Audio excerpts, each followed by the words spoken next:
กินเป็นแค่ไหนบ่หาย โอ้นะกูยาวตื้อดังกูชื่อ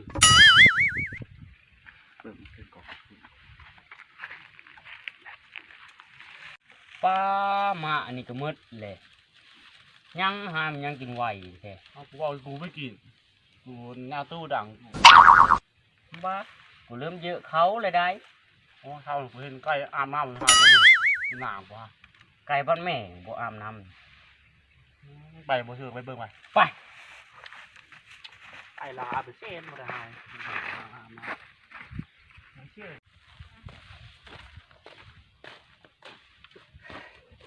อันนี้ได้ขอส่งไป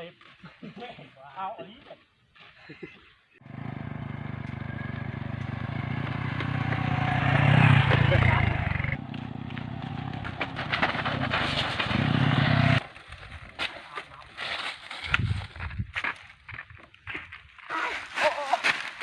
โอ้ยมันมาโหดิ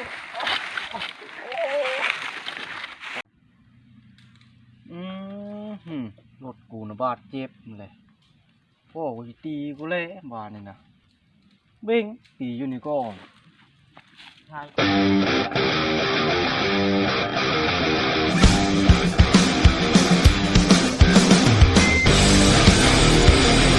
มุ้ยรุ่นเลยดูดีกว่า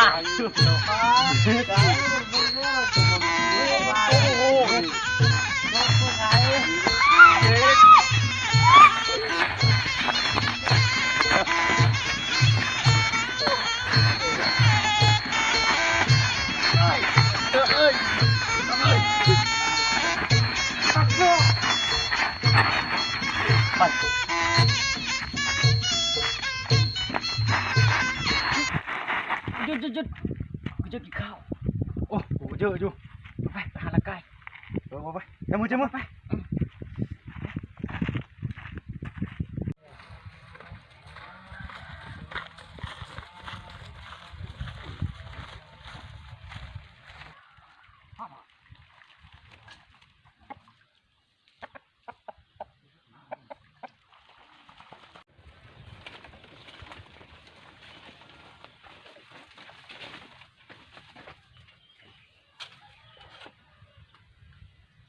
ที่ให้กูบอกกูเห็นไก่มอนอาบน้ำไก่เราอาบน้ำอยู่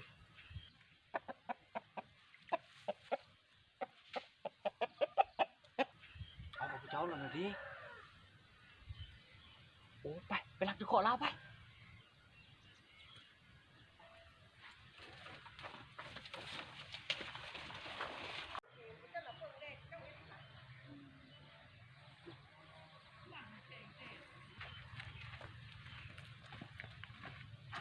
ทำไมเข้าไปมึงทำไมมึง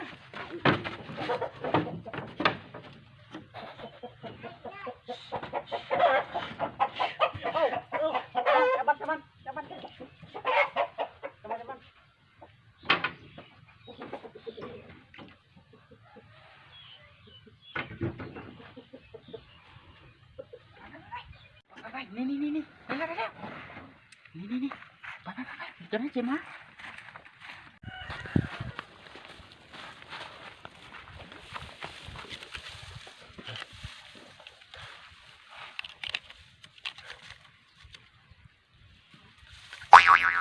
โอ้ยเห็ดอย่างอื่นไป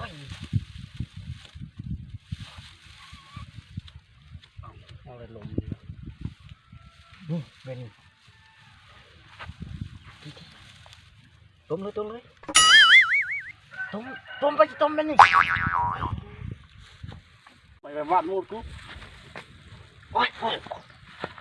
น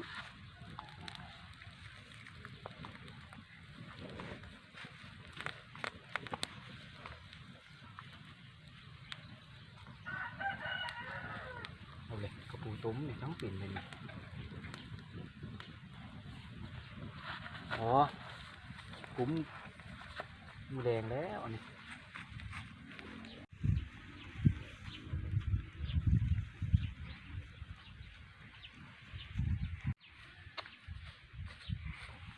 เอามาข้าวกูกินดูป่าดิของกูกูเยอะกูกินก่อนโอ้กูกินกูบ่กิน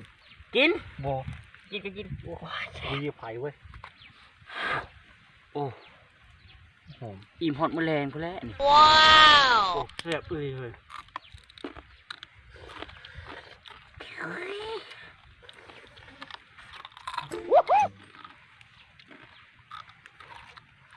อืม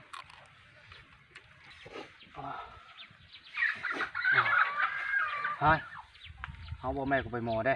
หมอยัง เอ้ากินแล้วหรืออิ่ม โอ้ยบังห้ามเอ้ย แบบนั่นแหละเข้าไปที่ตามพระรูดผู้หวานนี่ก็ดี เอาไปยังอีกแล้ว ไปจูดประชาผู้ ดูเรื่องเลย ดูทีมอย่าลืมกดไลค์ กดแชร์